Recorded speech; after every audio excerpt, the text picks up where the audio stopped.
ಈಗ ನಾವು ನೋಡ್ತಿರ್ತಕ್ಕಂಥ ಈ ಡ್ಯಾಮ್ ಏನಿದೆ ಮಾರ್ಕೋನಹಳ್ಳಿ ಡ್ಯಾಮ್ ಅಂತ ಅಂದ್ಬಿಟ್ಟು, ಇದು ಕುಣಿಗಲ್ ತಾಲೂಕು ತುಮಕೂರು ಡಿಸ್ಟಿಕಲ್ಲಿ ಲೊಕೇಟೆಡ್ ಆಗಿರತಕ್ಕಂಥದ್ದು.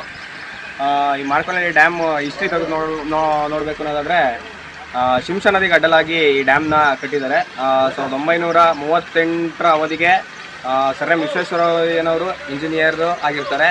ನಾಲ್ವಡಿ ಕೃಷ್ಣರಾಜರ ಒಡೆಯರ ಆಳ್ವಿಕೆಯಲ್ಲಿ ಈ ಡ್ಯಾಮ್ನ ಕಟ್ಟಲಾಗುತ್ತೆ. ಮತ್ತು ಈಗ ಇದು ಶಿಂಷಾ ನದಿಗೆ ಹೇಮಾವತಿ ನದಿ ಜೋಡಣೆ ಮಾಡಿದ್ದಾರೆ. ಆಮೇಲೆ ಈ ಶಿಂಷಾ ನದಿಯ ಉಗಮ ಸ್ಥಾನ ಎಲ್ಲಿ ಅಂತ ಅಂದರೆ ಡಿ ಹಿಲ್ಸ್, ಅಂದರೆ ದೇವರಾಯ ದುರ್ಗನ ಬೆಟ್ಟ ದಕ್ಷಿಣ ಭಾಗದಲ್ಲಿ ಈ ಶಿಂಷಾ ನದಿಯ ಉಗಮ ಸ್ಥಾನ ಆಗುತ್ತೆ. ಅಲ್ಲಿಂದ ಹರಿದು ಬಂದುಬಿಟ್ಟು ಇಲ್ಲಿ ಹೇಮಾವತಿ ನದಿ ಜೋಡಣೆಯಾಗಿ ಈ ಶಿಂಷಾ ನದಿಗೆ ಅಡ್ಡಲಾಗಿ ಈ ಮಾರ್ಕೋನಹಳ್ಳಿ ಡ್ಯಾಮ್ನ ಕಟ್ಟಲಾಗಿದೆ. ಇದರ ವಿಶೇಷತೆ ಏನು ಅಂತ ಅಂದರೆ, ಸರ್ ಎಂ ವಿಶ್ವೇಶ್ವರಯ್ಯ ಆಗಿನ ಕಾಲದಲ್ಲಿ ಏಷ್ಯಾದಲ್ಲೇ ಮೊದಲ ಬಾರಿಗೆ ಆಟೋಮೆಟಿಕ್ ಸೈಫನ್ ಸಿಸ್ಟಮ್ ಅಂತ ಅಂದ್ಬಿಟ್ಟು ಮಾಡಿದ್ದಾರೆ. ಅದರ ಏನಂತ ಅಂತಂದರೆ, ಆಟೋಮೆಟಿಕ್ ನೀರು ಹೈ ಇದಾದರೆ ಆಟೋಮೆಟಿಕ್ ಗೇಟ್ ಓಪನ್ ಆಗುತ್ತೆ. ಗೇಟ್ ಓಪನ್ ಆದಂಥ ಸಮಯದಲ್ಲಿ 8 ಕಿಲೋಮೀಟ್ರ್ ರೇಂಜಿಗೆ ಸೌಂಡ್ ಕೇಳುತ್ತೆ. ಆಟೋಮೆಟಿಕ್ ಓಪನ್ ಆಗುತ್ತೆ, ಕಡಿಮೆ ಆದಂಗೆ ಆಟೋಮೆಟಿಕ್ ಕ್ಲೋಸ್ ಆಗುತ್ತೆ. ಮ್ಯಾನ್ಯುವಲ್ ಸಿಸ್ಟಮು ಇದೆ, ಮ್ಯಾನ್ಯುವಲ್ಲು ಓಪನ್ ಮಾಡ್ಕೋಬೋದು. ಇದಿಷ್ಟು ಇದರ ವಿಶೇಷತೆಗಳು.